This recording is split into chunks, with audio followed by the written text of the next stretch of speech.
في يوم تلاقي ابنك فرحان وبيضحك، وبعد نص ساعة بيصرخ وبيعيط، مزاجه بيتقلب فجأة بدون سبب. سؤال: هل ده طبيعي؟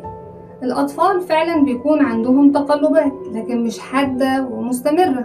لو طفل بيعدي بنوبات غضب مفاجئة، بكاء من غير سبب، تصرفات عنيفة وبعدين يندم ويزعل، مزاج متقلب بيأثر على نومه وأكله أو علاقاته، ويبقى في حاجة اسمها تقلبات المزاج الحاد.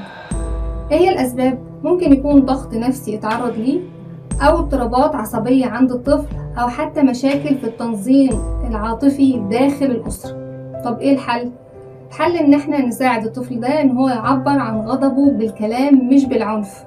نعلمه طريقة لتهدئة نفسه، زي ان احنا نعلمه التنفس او العد، او نقوله لما يحصل كده اخرج لمكان تاني غير اللي انت قاعد فيه. نوفر له بيئة فيها استقرار عاطفي وروتين يومي. نتابع مع اخصائي نفسي لو الموضوع زاد عن الطبيعي.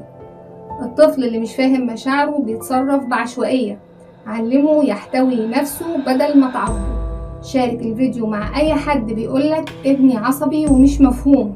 واستعد للقسم الجاي من السلسلة بإذن الله، اضطرابات النمو والتطور عند الأطفال. لو محتاج خطة حقيقية تهدي تقلبات طفلك المزاجية، تواصل معايا لطلب استشارة نفسية خاصة، أو اكتب لي هنا في التعليقات، أو اطلب تحديد استشارة من خلال الواتساب.